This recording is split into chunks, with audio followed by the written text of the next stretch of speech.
Howdy all. Before we get started, and we're going to start right away, just want to say this is going to be a no politics zone for the next couple days because I don't think anybody's really interested in the Democratic National Convention or the Republican one, but we just couldn't help ourselves with Donald Trump being such a train wreck.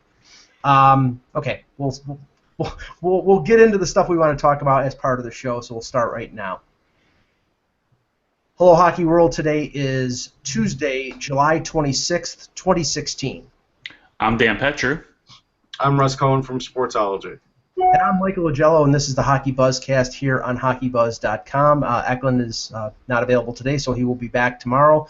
And at that time, we will find out who the greatest number 5 is. But I'm sure Dan believes it's Dennis Potvin. But I have a feeling Nicholas Lidstrom will win. Yeah, because we have children that go to our websites. I mean, seriously. Hey, I saw both play, and I'll take Lidstrom over Potvin. And I liked Potvin as a player. There was nothing he did wrong. I think Lidstrom was just a little better. I mean, it's a close call. It's a close call. We're splitting hairs here. We're talking about arguably two of the top 3 or 4 greatest defensemen of all time. Right. I mean, it's two immortals. I mean, to me, of the modern era, it's Orr, it's Potvin, it's Lidstrom. There are maybe 2 or 3 others. Larry Robinson. I mean, my personal favorite is Boreas Salming, but maybe he doesn't belong in that group. But he's a Hall of Famer.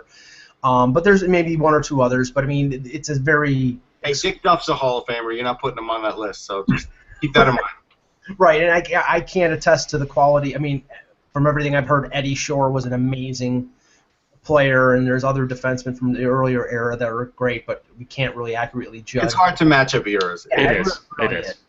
Well, okay, let's start with this because even though it's sort of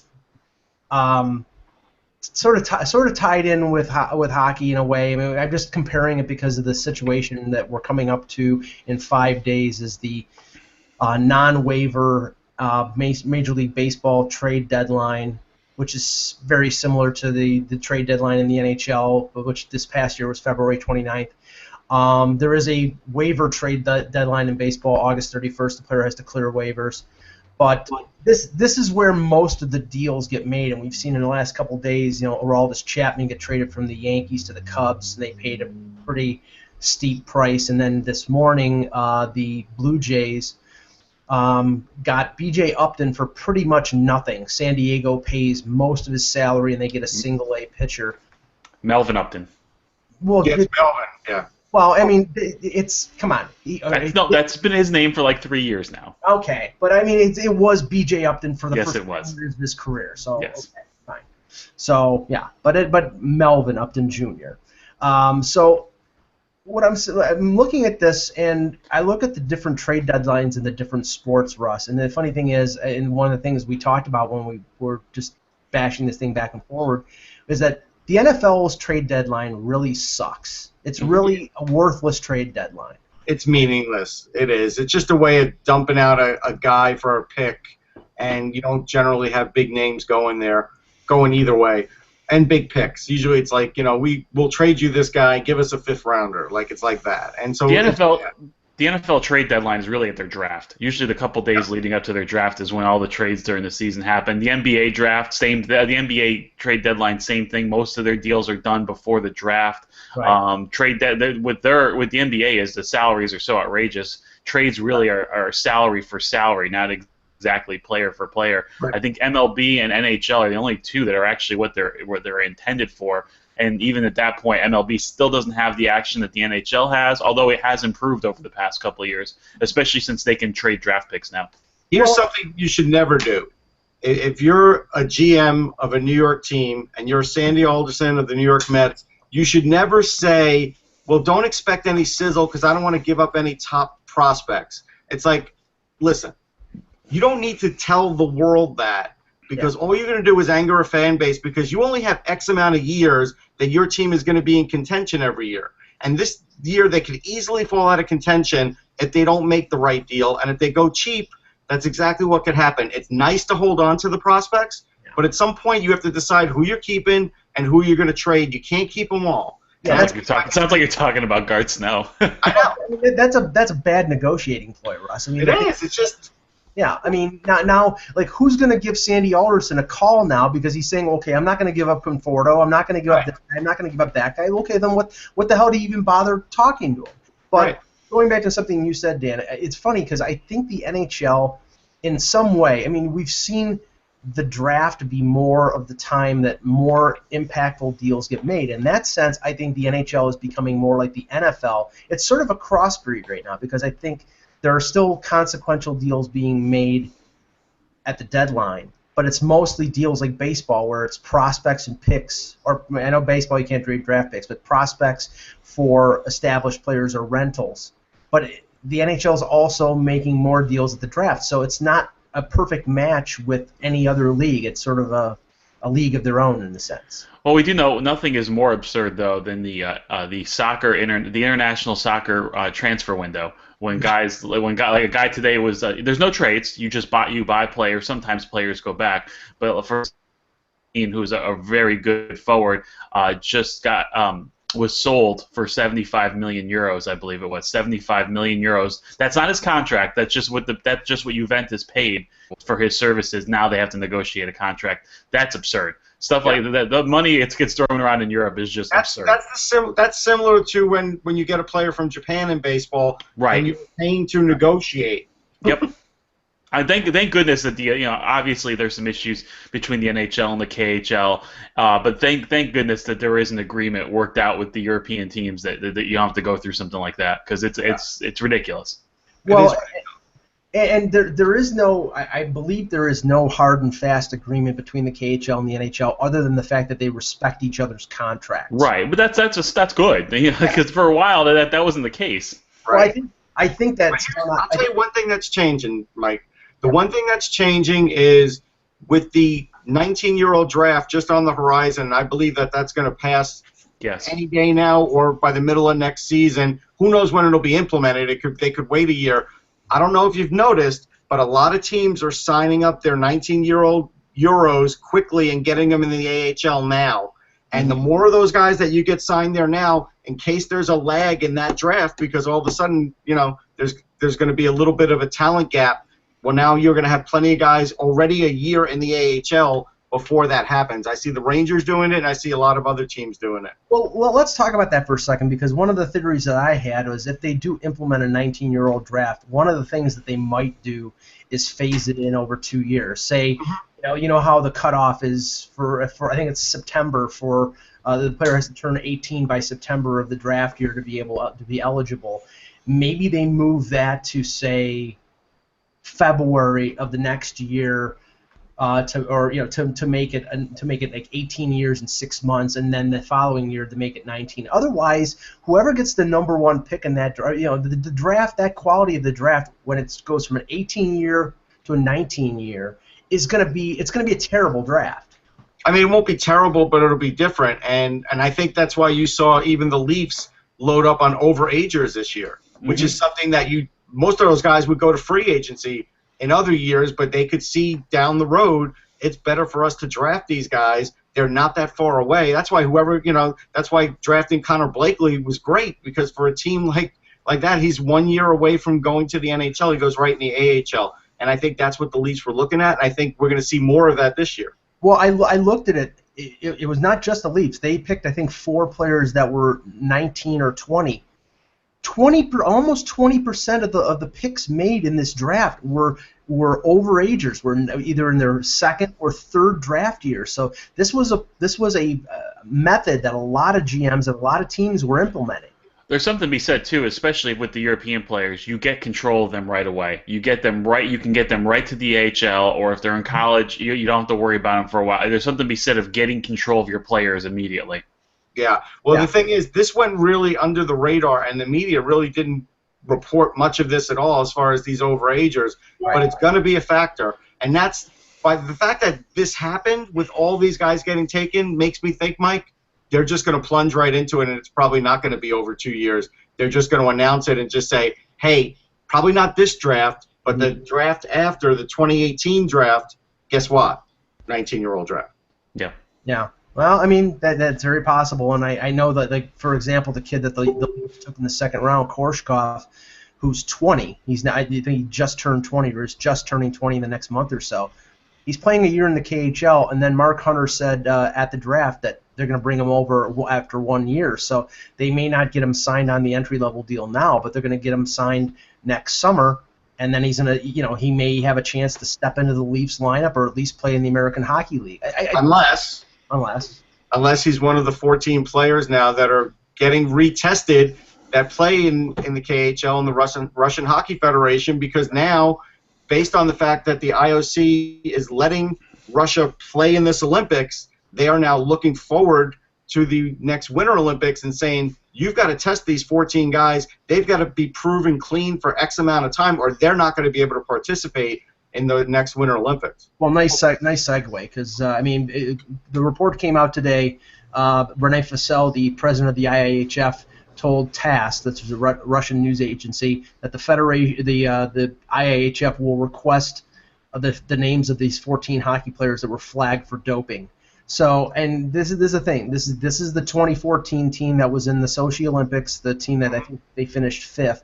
You're talking about most of them. I think it was 16 of the players were NHL players. So we're talking Ovechkin, Malkin. If they are found to have, if they're taking meldonium or something else, this could affect a lot of teams in the NHL. If this is a player like Ovechkin, imagine the Capitals without Ovechkin for... Well, you see, that won't happen because the NHL doesn't have a policy against meldonium. He just won't be able to play in the Olympics. That's going to be the thing.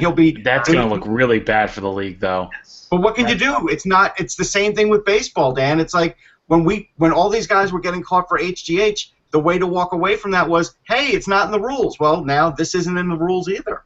Well, you negotiate it in. You start negotiating it in now. They won't do that. That won't happen. There's got to be the better of the game. There's got to be a clause where the commissioner has some kind of control. I get it. I get it. You're telling me if those players fail a drug test and they can skate for their teams, it's going to look really bad. Yeah, what's the point of drug testing? That'll have to be something that's banged out between Bettman and Donald Fear. But honestly, once again, you would think if you had a proactive league instead of a reactive league, they'd be discussing it right now. But remember, Donald Fear is part of the MLB Players Association. Had to be dragged kicking and screaming to implement some sort of penalties against performance-enhancing drugs in baseball. So it's up to the players. The players are the ones that changed it in baseball. The clean players were tired of it. It's up to the players in the NHL to get this to the table quickly. Yeah, but the one thing is that the IIHF and the NHL are working in concert with the World Cup. For example, they find out these 14 players before September the 17th when the World Cup starts. The IIHF is going to say these guys can't play, and the NHL is going to say these guys can play. So you have these two sides being potentially at loggerheads if they find out that some players are tainted. And they may come up with a fluky thing and say, well, you're suspended for the World Cup but not the regular season. Yeah, it's just going to look. It's just the perception and the message is going to send, whether or not look, we get that this is a substance that has not been mutually agreed upon in the CBA, but it's going to look bad for the league if guys are flunking drug tests internationally and nothing happens to them. Yeah, just don't have any androstenedione in your locker like Mark McGuire. Yeah, just one day this list will come out, like one day in a week or in a month. Yeah. This list will come out and it will create some headlines. You hope it's mostly KHL players. You really do. Well, and last thing. But there's a guy with the Leafs, right, Mike? Nikita Zaitsev, who they just signed from the KHL. I was just talking to Russ about this before. There's no indication. We don't know what the situation is with him. I'm sure that he'll be scrutinized. He'll be tested. He's coming over from playing 7 years in the KHL. Right. They're building. Not to say he's like the linchpin number one defenseman, but they're depending on him to be an impactful player. That's the reason they brought him over from the KHL. If he is suspended or if he has a problem that he's not allowed to play, that's going to significantly impact the league. Yeah, but the league can get past that. It's going to cause a problem if it's Malkin, if it's Ovechkin, if it's Datsuk, if it's Varlamov. That's where it's gonna put some pressure on the league. I think they can get past. You got to put Panarin's name. I forgot about. Yeah, he was on that team. I forgot that. Yeah. He may have been. I don't know. I don't know if he was on that team or not, but who knows? But he was in the KHL until last year. So right. The possibility of a player being tested positive increases with them being in the KHL because of what has been talked about. So I mean, if he's in the KHL all that time, and all these players who are coming over from the KHL, you have to look at them with a little more scrutiny because the possibility of them being positive is there. So I guess you could spin it this way: that this was a countrywide thing dictated by the Russian Athletic Association. Plausible deniability might work here, where like players like, look, I was just doing what the trainers told me. I was taking the things that they so. I mean, and there is the plausible stupidity there. There is, because you're listening to what your trainers are saying and stuff. So, I mean, I think you could spin it. I think that's how you spin it. If I needed to spin a story, that's how you spin it. But it's still, I wouldn't say it's a black eye. It's still a punch to the face. Yeah. And the IOC, just the final thing here, the IOC was talking about, last week, was talking about the possibility of the Russian team being completely banned. Well, now they're backing away from that a little bit. So, I mean, the IOC, the IIHF, I think they operate in similar ways. And, yeah, exactly. If there's money talks and BS walks. So, yep. I'll bet you anything, the IOC is already backing away. And if this is a scar on the Russian team, then maybe some people have to get paid to be for this, it's only 14 names. We kind of wonder, though, that there should be testing in the future. That's the thing about it. Right. Yep. Okay, let's move on. The big news of the morning was the signing of Detroit Red Wings defenseman Danny DeKeyser. He was headed to arbitration, but the Red Wings and DeKeyser's representatives agreed on a 6-year, $30 million contract. DeKeyser did not exactly have a great year last year. 8 goals, 12 assists in 78 games, +2. He's had better offensive years his first 2 years in the league. Russ, what did you think of this contract? I mean, he logged the second most minutes on a team. I think this is a situation where I don't know if there is a way out for Ken Holland. You're always going to find 4 or 5 other guys you would rather have for that money, but the problem is you've got this guy, and if he were a free agent, you wouldn't even be able to sign him for this money. It would still cost you more. So he's stuck. He needs a defenseman. DeKeyser's a good defenseman. Is he a number 1 or 2? Probably not, but he is on that team. It's the same as like a Travis Hamonic. I mean, he is on his team, and so you have to pay him. Like, there's no way around it. You can't walk away from that deal because, A, they don't have anybody to put in, and B, if you go on the free agent market, so who are you going to get? I mean, you're going to get Chris Russell for just under that? I mean, I'd rather have DeKeyser, right? So... Dan, yeah, he reminds me of a Travis Hamonic type player. That's what he just not quite as polished as Hamonic. But and I guess you look at Hamonic's deal, and that's just, such a good deal for the team. Maybe this is the natural inflation of what a number. I look at him as a good number 3. A good number 3 defenseman. I actually think that's what Hamonic is. I think Hamonic's a great number 3 defenseman. Right. But he's playing 2 based on role, and DeKeyser's playing 2 based on need and role. So I think at the end of the day, you can't. While I don't love the deal, you have to look at the needs, and the Red Wings need Danny DeKeyser. They're thin on the blue line, and he is what he is. He's not great offensively, but he is a good all-around. I think he's a good all-around defenseman. There's some room to grow there, and like Russ said, if you're going to replace him, you're going to spend just as much money trying to replace him, and you can't guarantee the results will be as good. So I think you really get stuck between a rock and a hard place there, and you sign him. I mean, I agree with both of you were saying. I mean, I think that they had to sign him to the long-term deal. They got cost certainty. They bought a few years of unrestricted free agency, which boosted the price. I just don't think I think he's a second pairing defenseman, and in a league where you're paying second pairing defenseman $5 million, I mean, that seems like what we're getting though. That seems like what the league average is now. Yeah, that's where we're at. Yeah, the funny thing is, and I keep going back to this because I cover the Leafs, so everything with me, I filter through the blue and white prism, is that this is the same deal, the same length, the same amount that Morgan Riley signed for.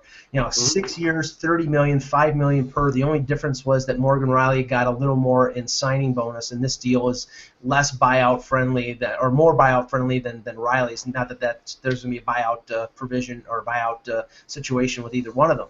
And he was a little less proven at the time that he signed it. That's how they got that kind of deal too. Yeah, but I mean, to me, Russ, I mean, we're talking about. Oh, he's better. I'm not saying he's better, but I'm just saying. In his career, he was very early in his career, and that's how you were able to get that deal. If you had to sign Morgan Riley today, you would be spending a lot more money than $5 million. Yeah, and DeKaiser becomes a UFA at 32 in this with this deal, and Riley becomes a UFA at 28. So if that's also DeKaiser took the college route. He came to the league later, right. so. Right, and he was a college free agent, and Riley was the 5th overall pick in the draft. So there are differences.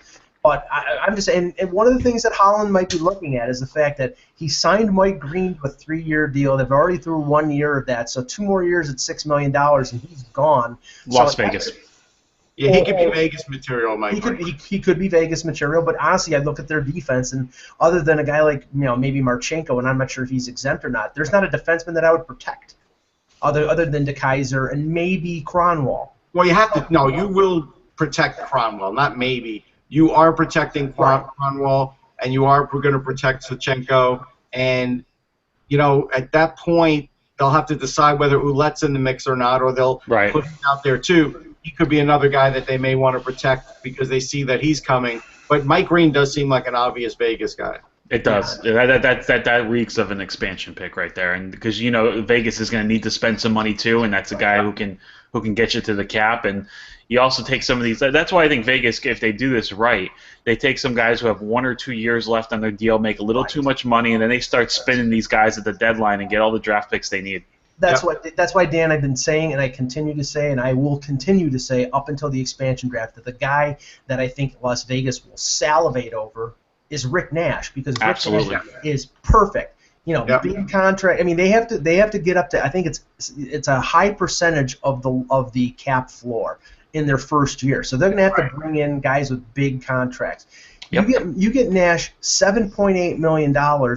They can flip him at the deadline, reserve and withhold 50% of that salary. Imagine the package if Nash is still an effective scorer that they will be. Yeah, that they can get for a Nash making less than $4 million. They could get a first-round pick and a lot of prospects. So that's somebody that Las Vegas will salivate over. Okay, look, there was another signing this morning, and it's interesting because not in and of itself because of the signing of Brandon Manning, but it was not a 1-year deal. Now, he again avoiding arbitration. It was a 2-year deal for a little less than $2 million, so a little less than $1 million per on a 2-year deal. Manning's, is an effective bottom pairing defenseman, not particularly old. I think he's 24, 25 years old, isn't he? That age? Yeah. So I mean, good hole filler. 23. Good depth defenseman. But I'm wondering, and this is happening throughout the league, you see these players being signed to not just 1-year deals, but 2-year deals, and is that a symptom of interest from the team and cost certainty, or is this, here's a guy that we can expose at the expansion draft, and here's a guy that fits the criteria that they have to fit? It's both. I mean, they like him this year because he helps bridge the gap for some of the young guys that are coming. They like him next year because they can expose him rather than exposing someone like Osispear.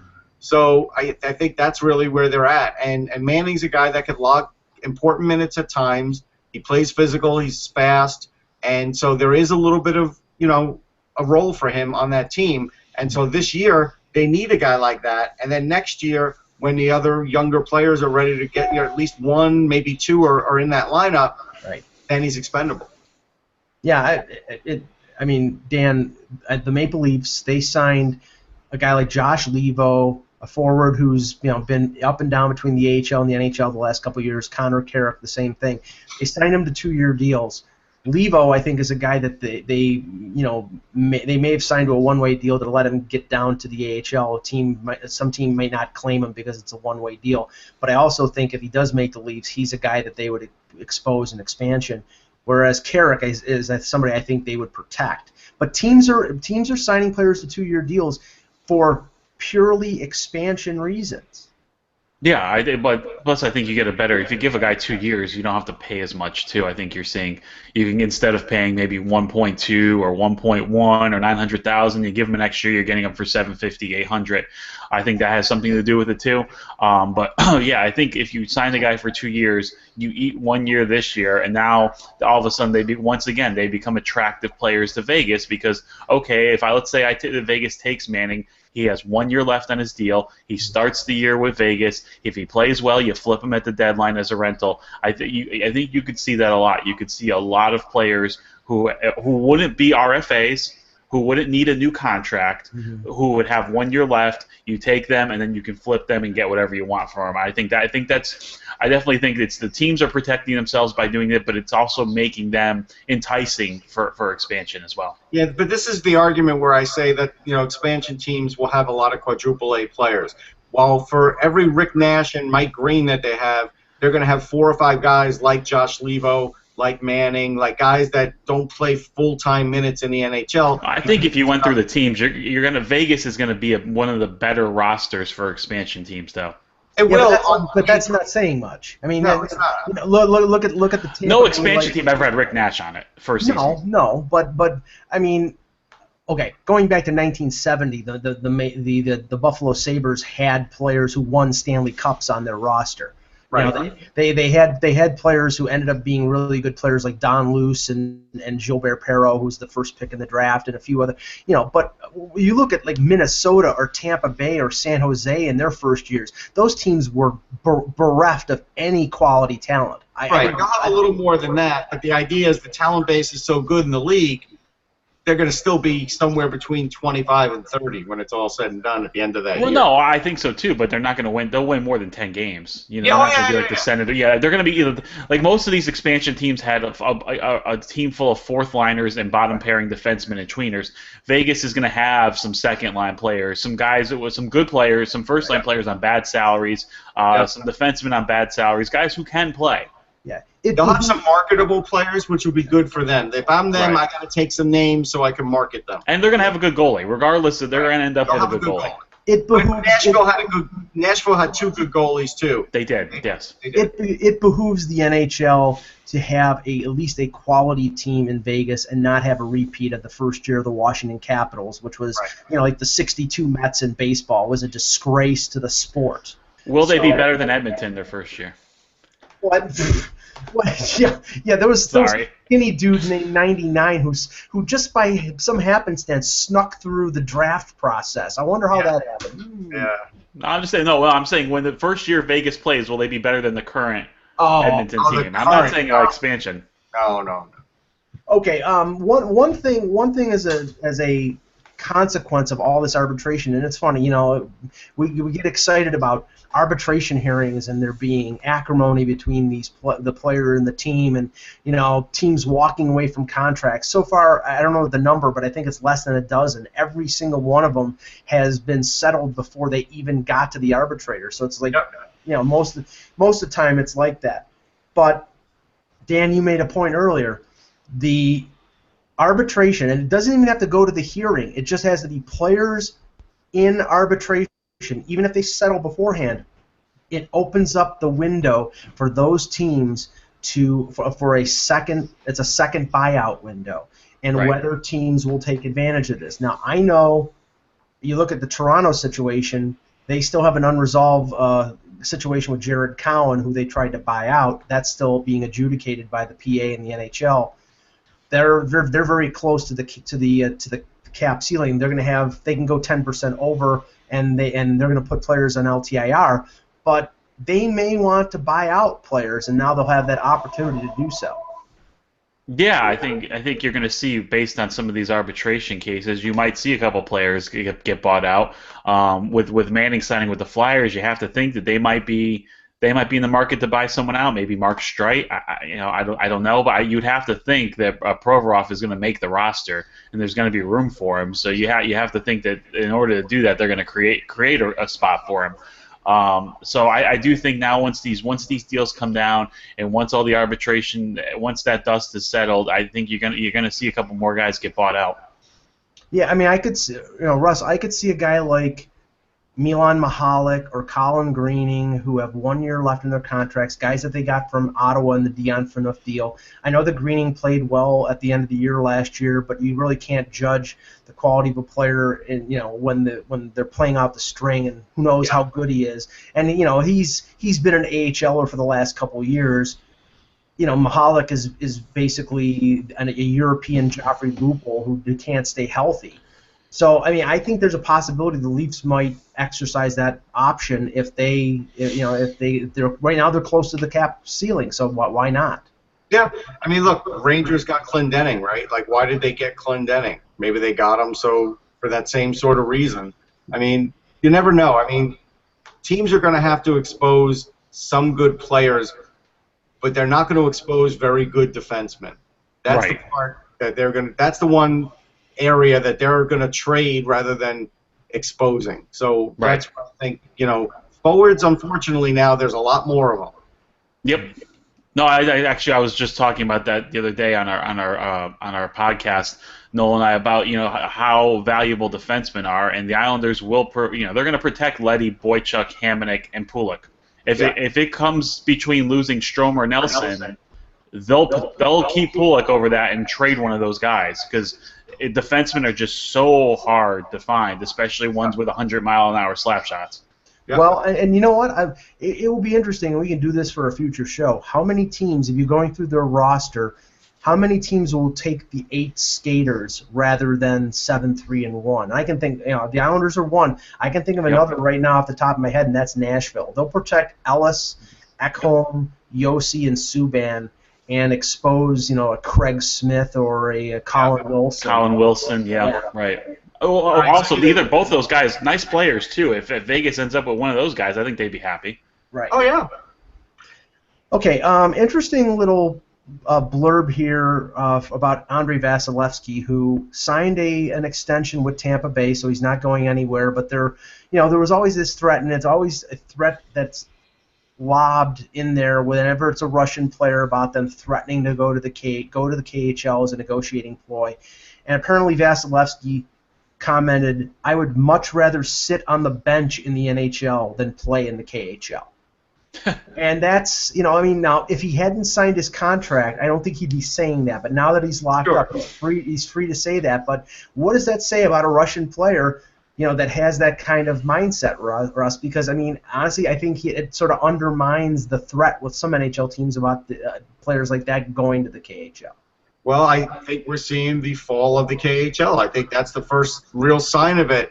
Players are now happier with the NHL than the KHL. At the beginning, the KHL was shiny and new, and everybody could say, well, I'm going over there and I'm competing, and it's great. Now players want to come back over here and compete because they realize it's not going to last over there, and I better get a spot with one of these teams because this is the best hockey. So I think we're going to start hearing more of this. Right, I think the environment here is better too. It's a lot easier to be a Russian hockey player in the United States than it is in Russia. There's a lot more pressure on you there, and look, it is what it is. There's some glamorous teams in the KHL, but there is also some desolate waypoints as well. So planes from like 1970. Yeah, they might have gas in them. You don't know. It's a crapshoot.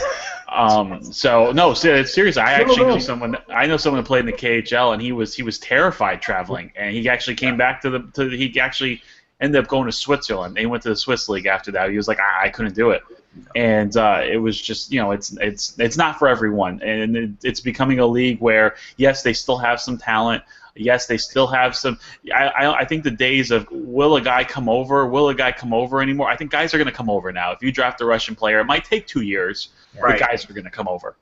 Well, it's funny, and I always go back to this. It was a really great piece on Real Sports with Bryant Gumbel, done by Bernard Goldberg, about the locomotive crash and about what the travel was like in the KHL. And Barry Smith, who was a former assistant coach under Scotty Bowman in Detroit and in Buffalo, was talking about the horrible plane conditions. Like the plane that he was on had a hole in the floor underneath his seat. Is that bad?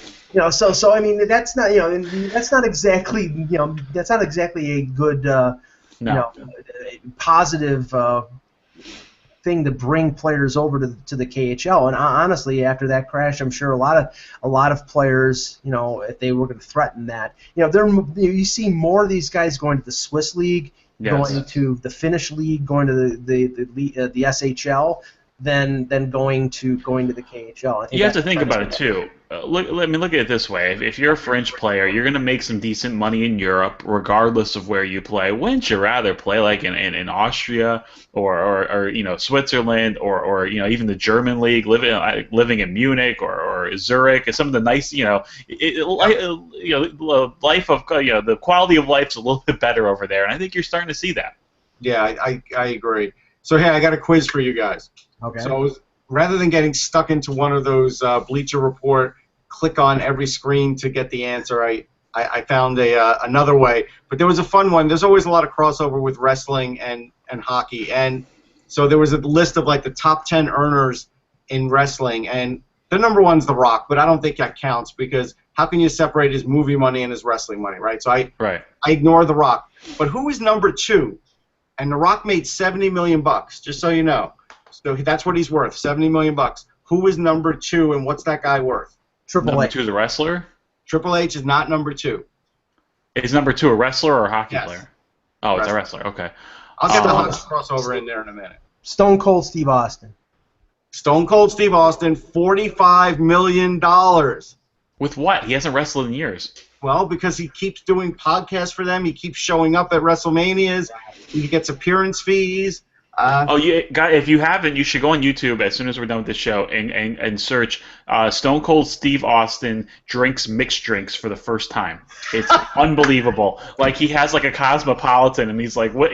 I can't use the exact words that he used, but he's like, what the heck is this foo-foo drink? Yeah, because he's always drinking his light beers and hitting the can. He drinks an apple teeny. He drinks like a slippery nipple. The Cosmopolitan, he is just destroying these drinks. He drinks the Cosmopolitan. He's like, and he actually is like, you know what? This one isn't that bad. It's That's like funny. genuine. I will look for that. It's laugh out loud funny. Yes. Triple H was like third or fourth with like $25 million. Chris Jericho was in the top 5. That's the hockey crossover because his dad is Ted Irvine. I actually spoke to his dad about Chris's, wrestling career, and he's all for it because look, Ted didn't make a ton of money in hockey, and look at all the money Chris Jericho is making, and he's not even a younger guy at this point. He's a guy in his 40s, and he's still making top draw money. Well, he can't depend on making money with his band Fozzy, so he's got. I saw them; they're pretty good. I mean, I'm not going to call them.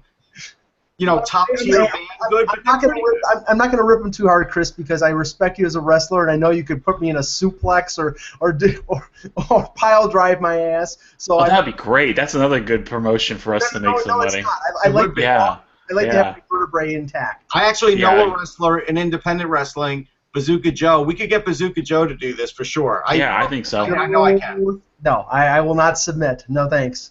Yeah, I like it. That's what the viewers want. One more small story. There's a girl from Brisbane, Australia, who won a chance to go into the Canada. There's a tournament. I got to get the information here. It's up here. There was a way for kids to basically ages 8 to 12 from the U.S., Canada, Norway, and Japan. 100 students. They all were playing hockey, and then they all ended up at like Sidney Crosby's hockey school, and so they were there recently, and basically Sidney Crosby's there with the Stanley Cup and the Conn Smythe. And, this girl is an 11-year-old girl from Brisbane and who basically said in the summer she jet skis and in the winter she plays hockey. And it just goes to show you that, like, there are really hockey players all around the world now. There really are. Okay, in the rumor section here, now, Eck has written about Shattenkirk, and he's named a few teams that are possibilities, one being Boston, the Rangers. I think Montreal was on that list. Well, What's the point of no return? Wait, what is the point of no return when they decide they're not trading Shattenkirk? When camp opens, when the World Cup starts, like at some point, there's going to be a point where they're just not going to trade them until the deadline. It's got to be camp, right? Yeah, you think it's got to be camp. Yeah, I would think so. I would, but the thing is, I mean, we've talked about this on previous shows, Russ, is that we're waiting for this sort of domino effect to come into to come. There may not be a domino effect. That's the reality. Is there just may not be one. But I could do a contest here. Maybe we should do this on Twitter, Mike. Okay. Who will get signed and/or traded first? Will Jimmy Vesey pick a team first, or will Kevin Shattenkirk be traded first? Dan, you have anything to say? Dan has nothing to say. Dan's looking for the roll of tape. Oh God, sorry about that. But John, our friend VC will sign first. Yes, I think VC will sign on August 18th. Our friend John Buchagras at ESPN is saying that in the wind, he's hearing Shattenkirk to Boston for David Krejci. He's a cool dude. I have to say this, though. In 2003, we were walking around L.A., and he was asking how to get to, like, I don't know if it was the Staples Center or we were going to another event, and I sent him the wrong way because I was with a guy, and he goes, no, it's not that block. It's the other one. I ran and caught him. I did not want to send John Buchagras the wrong way because he's a friendly guy on email. He's a friendly guy on Twitter, and I felt terrible. But, okay, let's look at that as that possible deal.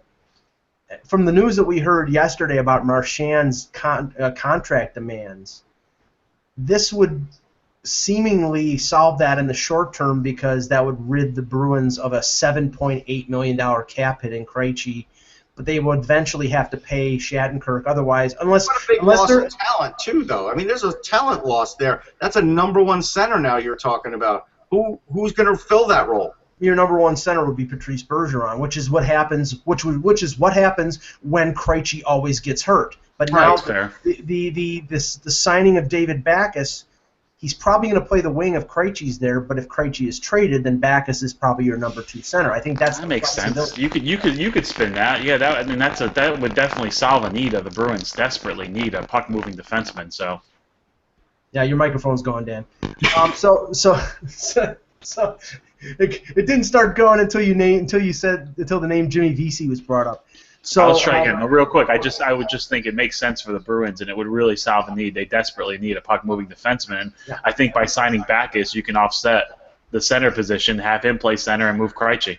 I love Krejci, but he can never play 75 games. Now, you can do it. There's a speed loss too there. I mean, there is up front. There is not in the blue line. You're adding some speed. No, you're adding speed to the blue line. Right. Now, Russ, do you think if, and we're just extrapolating from this rumor, but do you think that the Bruins would do this deal without the guarantee of being able to sign Shattenkirk to an extension? I think they would because they're losing salary here, so that's the reason. Yeah. But I think they would ideally. I think they would want to sign Shattenkirk to an extension, but he may want to get close to July 1st next year to see what he can get on the open market. And I agree. And I think the salary loss is positive for them. From a St. Louis perspective, I mean, a healthy Krejci in between Schwartz and Tarasenko, that's quite a line. Oh yeah.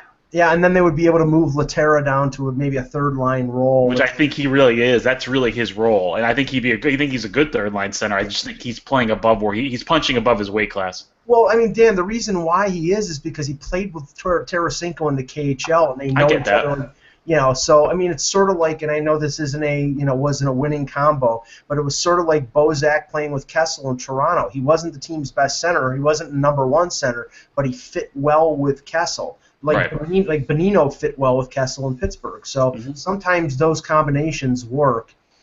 I mean, St. Louis did get to the conference final, so it wasn't that bad, but I think they, in a way, have to replace what they lost in Backes, and it would be ironic that they would trade for a center with the team that signed Backes. Yeah.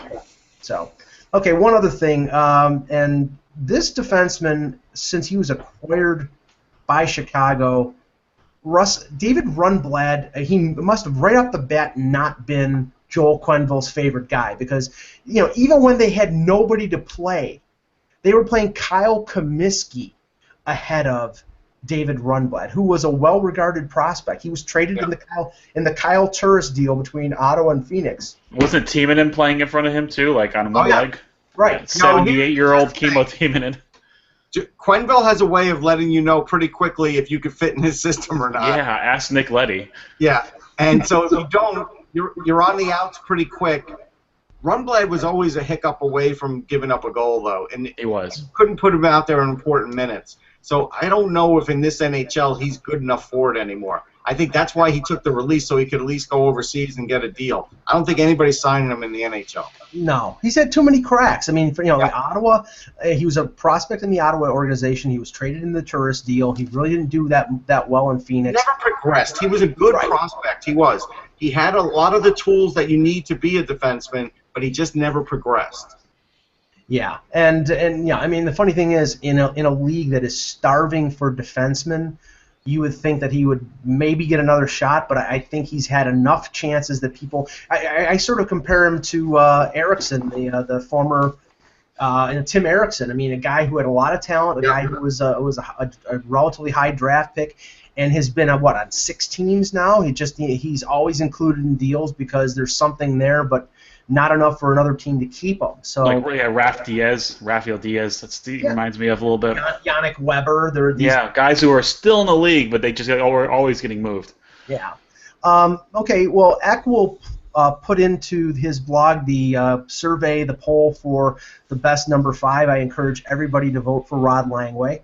Come on! You can't say that with a straight face. I'm smiling, so I didn't. Yeah. But we will be back tomorrow with another edition of the Hockey Buzzcast. So for Russ Cohen, for Dan Petro, I'm Michael Agello. Thanks for watching, and remember, without the buzz, it's just hockey.